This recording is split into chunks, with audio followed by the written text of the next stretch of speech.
Woo! So, round 2 of the 2025 Stanley Cup playoffs have arrived. How did I do in my predictions for round 1? Awful! Even some of the ones where I was right, I was kind of wrong. Round 1, Jets or Blues? I picked Jets. I was right. Stars and Avs? I picked Avs. I was wrong. Sorry, Drew.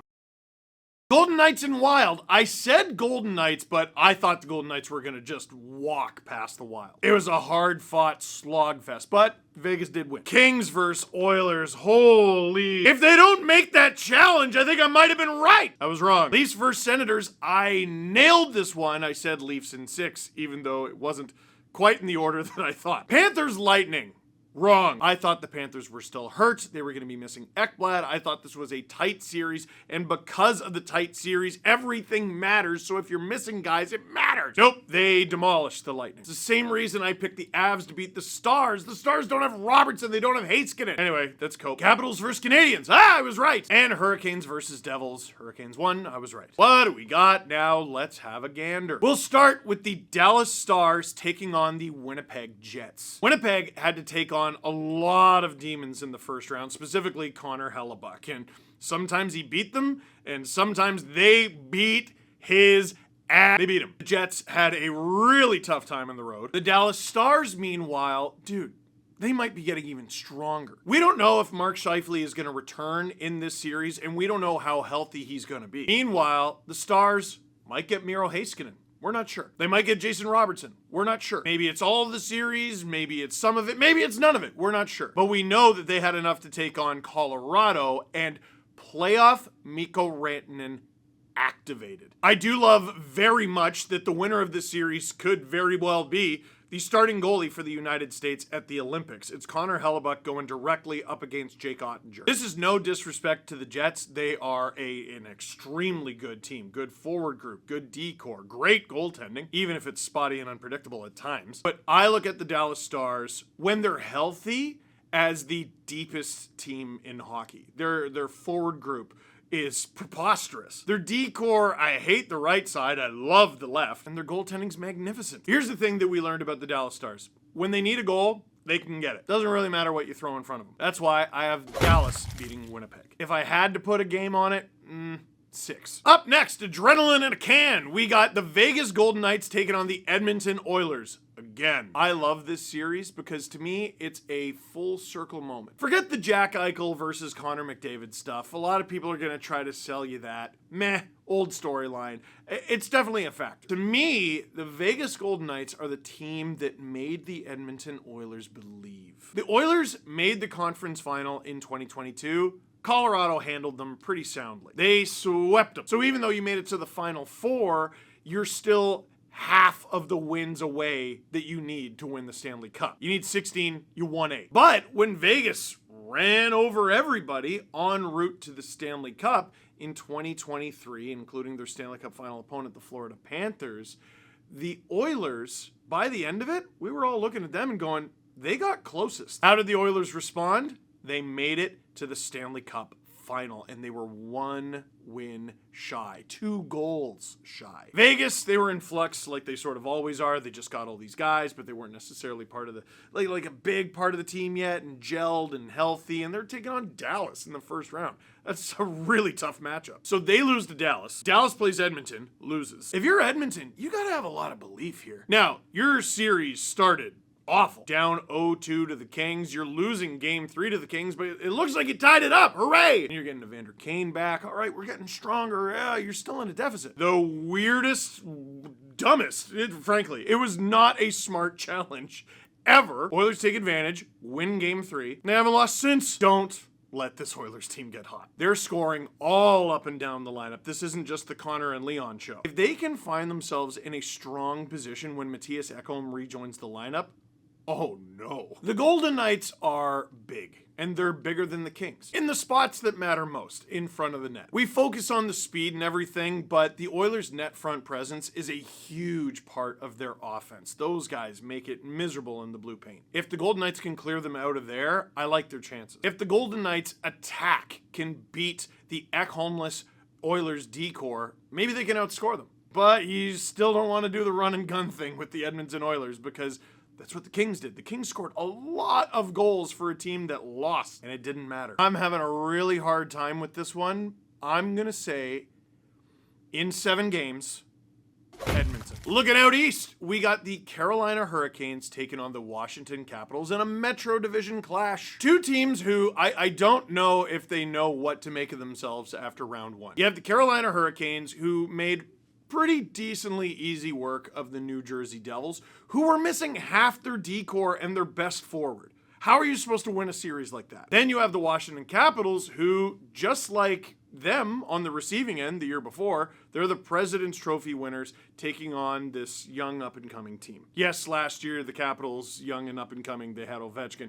A lot of really young parts on that team, underratedly so. The Hurricanes love to have the puck. They love to fire the puck. Freddie Anderson, great goalie. How many games is he going to play? Logan Thompson was hurt for the Capitals. Looked like he was out for the playoffs. He's still there. The Hurricanes are going to be the kind of team that lets Logan Thompson feel the puck. Is that going to be something that Thompson actually likes? Not every goalie can handle that. These are 2 very good D-cores, in my opinion, for different reasons. Jacob Slavin, breakout star from the Four Nation Faceoff. Breakout is, we'll use that term loosely. Breakout is usually reserved for someone who hasn't been in the league a long time. It's just maybe the rest of us didn't know how good Jacob Slavin was. The Capitals, they're underratedly mean, but the name of the game is move that puck. Then there's the forward groups. The Capitals have this wonderful depth attack made of aging superstars, misfit toys who are breaking out with the Caps in unbelievable ways, and young up-and-coming stars that not everyone is hip to yet. Alexi Protas and Connor McMichael. This team is really deep and really good. I didn't even talk about Tom Wilson yet. You see, Tom Wilson ran amok and became a huge factor against the Montreal Canadiens because the Canadiens tried to throw guys at Wilson. I don't know if I really see the Hurricanes doing that. Like, who's gonna do it? Like, Mark Jankowski, maybe? Like, who's going to be that guy who tries to goad him into doing something stupid? Who even matches up against that guy physically? Is that really what you want Brent Burns doing? Sebastian Aho was excellent against the Devils, but you got to watch out for the emergence of Andrei Svechnikov. That guy cut his teeth in this league by getting knocked out by Alex Ovechkin. He had 5 goals in 5 games. And speaking of Ovechkin, how do you shut that old man down? No one has been able to do it. Ever. I think this series is going to be so much fun, but I don't expect the same literally bench brawls that we saw from the Caps Habs series. I think this is just going to be a fast, high-octane hockey product. Give me Caps in 6. I really like their power. I really do. And now, Toronto Maple Leafs taking on the Florida Panthers. This is very interesting. I'm going into this series completely different mentally because the Leafs, who are perennial chokers, that's the well-earned reputation, they have to win this series against Ottawa. They go up 3-0. No one's sad. No one's concerned. Lose a couple games. Everyone's sad. Everyone's concerned. And then they win. And you feel good. And it's a real weird mental adjustment to have everyone going, yeah, but Florida's going to slaughter you. And you're like, what? You look at the team. You look at how they've played all year. You look at the fact that they have home ice advantage. You look at the fact that they were able to finally get over the hump and they win a series there. And they're playing Florida again with home ice advantage. Again, I don't think this Leafs team is the same team that took the ice in 2023. I don't think this Panthers team is the same Panthers team that took the ice in 2023. There might be some fatigue there with the Panthers. We know a lot of their guys have battled injuries down the stretch and in the playoffs. No Aaron Ekblad in game 1, which is big for the Leafs. Leafs didn't sustain any serious injuries that we know of against Ottawa. I mean, we're going to find out they're all liars. I didn't know Tampa had that many injuries, and then it's like, oh yeah, no, we're all half alive. I think the Leafs have better goaltending than they did in 2023. Like, even if Wool had to come into this series, Wool is better now than he was 2 years ago. The Leafs have a way better D-core than they did in 2023. I think the Leafs forward group, well, that one's interesting. I love the O'Reilly, Rookie Nyes, and Noel Acciari line, and then in game 1, Sam Bennett thought, you know what? I'm going to try to crack this guy's head like an egg. And he did, and no one cared, and it was fine. You can't push Nyes around like that anymore. The guy's a Jeep. But now, isn't it destiny? The Leafs get to take on Brad Marchand anyway. Even though the Bruins are gone. They're not there. You get to take on Brad anyway. It's so fun. Listen, I give Florida the advantage here. I already said it on the podcast. Cats in 7. I already said that. I'm not going to take it back. That's how I feel. But I think the Leafs could win this series, and I think if you think this is going to be a short series, you're in for a surprise. This is going to be a war. This is going to be violent. don't. If anything, I think Craig Berube's Leafs are going to want to slow the Panthers down because that's where Berube teams succeed. While getting violent. I already said Cats in 7, but this thing ain't going. It's not going to be the 5-gamer that we saw in 2023, in my opinion. So, hypothetically, let's just have some fun. Where does that leave us? Dallas versus Edmonton. Goodness gracious, we all deserve for that one to go 7. Impossible to know who's going to be healthy, so we can't really use that. Both teams are so stupidly deep up front. I would say Miro Heiskanen's going to be a huge factor, but he hasn't played a game yet in these playoffs, and Connor McDavid literally doused him in gas and lit him on fire last year. Here's the difference. Can Calvin Pickard keep this up? Yeah, oh boy. You know how I know the Oilers are gonna win?